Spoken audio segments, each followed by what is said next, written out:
on to Game 4. Game 4, we're covering my guys over here. We got Philadelphia on Sunday night. Against Atlanta. Philadelphia is at Atlanta, 8:20. That's the Sunday night game. Obviously, I've got some personal insight on this one.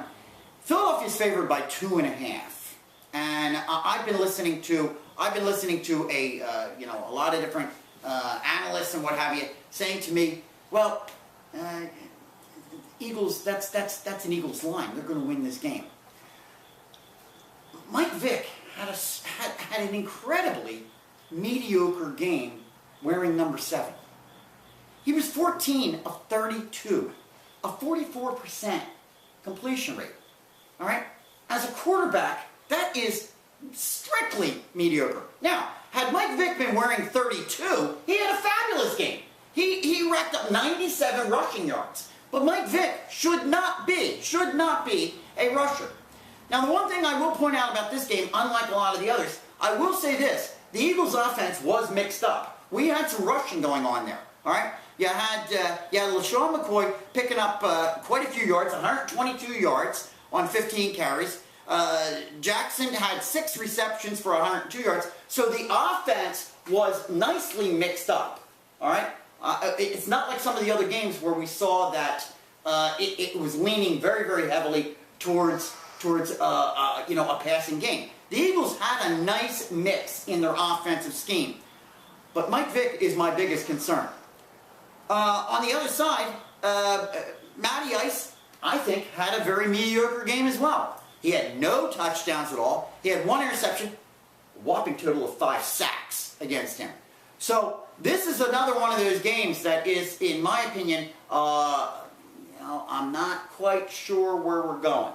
And I think it's all going to come down to Vick. And so far, I know everybody's high on him. I'm not sure.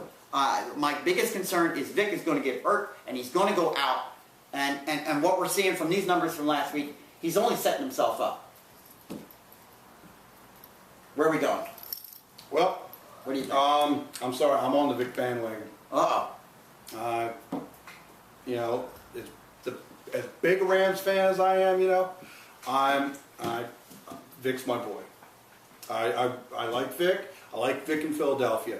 I think this is going to be a good game for him. He's going back to Atlanta, and he's going to try and pull this out and show what he's got. Okay. So You're picking the Eagles. I'm thinking the Eagles are going to pick this one up. Picking the Eagles, and guess what? Here I am. I'm the Eagles guy. Have been for years and years and years, and I'm picking the Falcons. I am picking the Falcons on this game.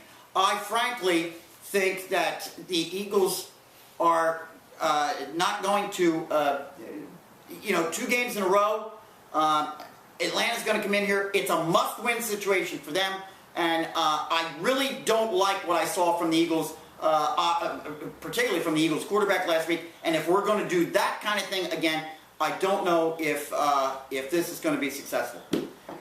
All right, last but not least, we are going to take a look at that Monday night game, and here we go again. We're going to bring the Rams into the picture. We got the Rams at the Giants. This is compelling. I don't know how it's going to do in the ratings. I really don't know how this game's going to do. We got the Rams against the Giants. There might be, it may not get great ratings, but I'm going to tell you, I think everybody should be tuning in because this is a must-win, in my opinion, for both teams, and only one can come out of here winning it. You've got the Rams out there in the West. If they go 0-2, you're starting to build the hole. And if the Giants go 0-2 in the East, that could create some problems for them. I'm not saying either team's season is over. By no means, no, I'm not. But I think as soon as you start going 0-2 in those 2 particular divisions, I think you're inviting trouble. Sam Bradford, Sidekick, I got to tell you something. I frankly think, they played the Eagles last week, and for a while there in that game, it looked like the Rams were hanging in the game. But when you look at the numbers afterward, in my opinion, that Rams team is completely anemic.